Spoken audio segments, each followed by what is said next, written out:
bill. So let me take a few moments, if I can, and give you a little bit of the background for the genesis of this bill and some of my philosophy about our system and how we could improve it. But first, we're going to have a musical interlude. She can sing too, so we might demand that she this be accompaniment.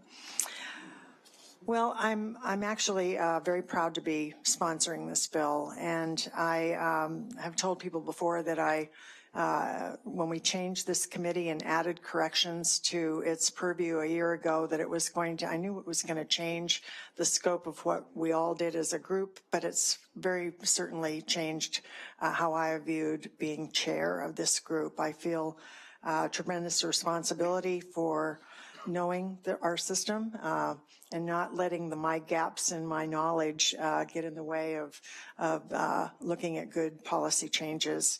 And in my reviews and visits with persons who are incarcerated around the state, I have been both moved and honored to meet them, especially those that have overcome great odds, even while in our prison system, to rehabilitate themselves.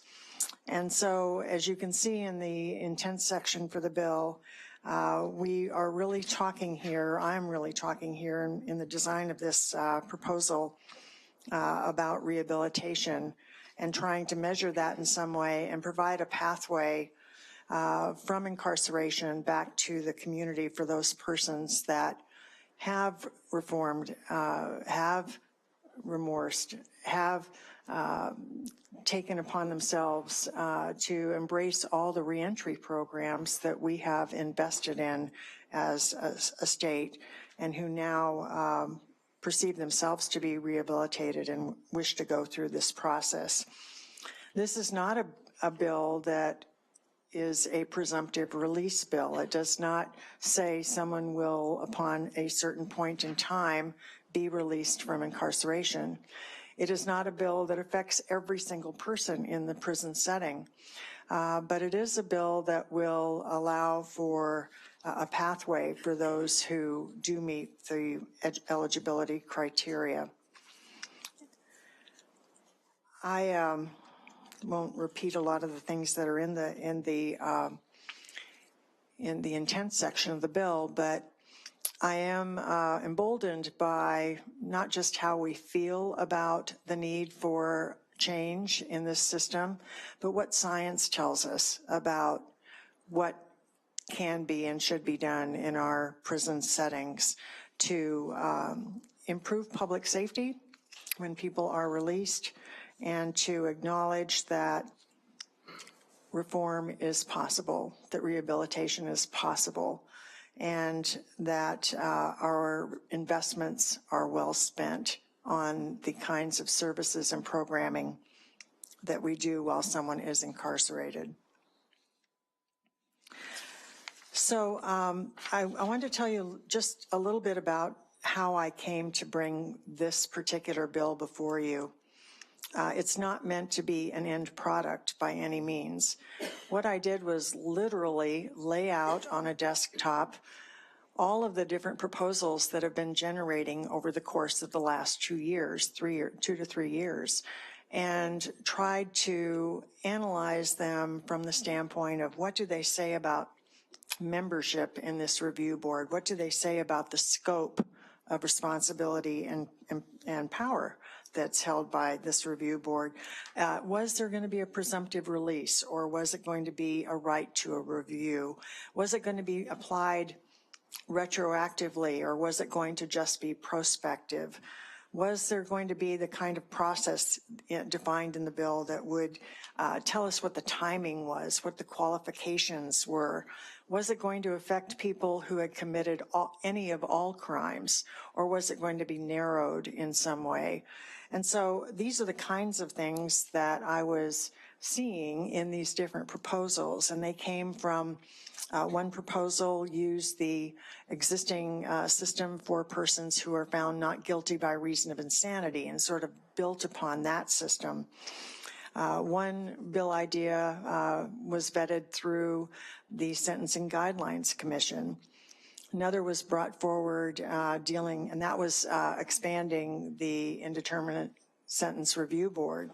There was another brought forward by the Disability Rights Washington organization to deal with geriatric compassionate release.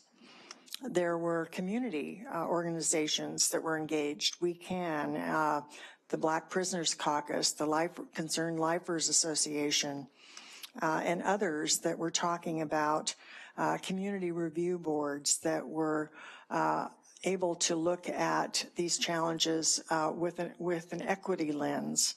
There were issues relating to something that was called emerging adults, young adults that were involved in the system for very, very long sentences.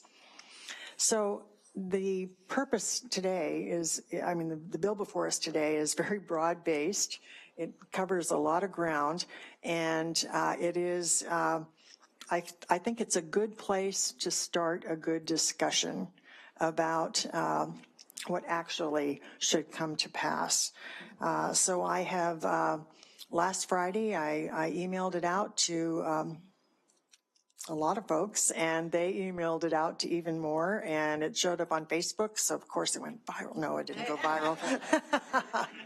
But I asked for constructive feedback, and I asked people to come today and make their wishes known. So far I've received 6 comprehensive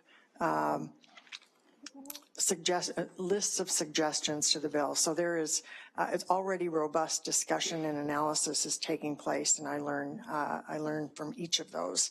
So today at our hearing, I want everyone to talk about what's a positive element that you see, what is a negative outcome that you may encounter as you read it, what are your concerns and ideas. I want to know about, and I think all of us want to know about the effect on your family and the effect on your community.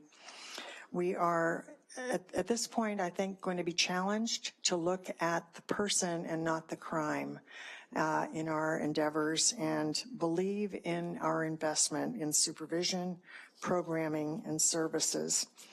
And with that, I'm going to tell you that I've been very moved by the letters I've received, and I'm looking forward to your testimony today.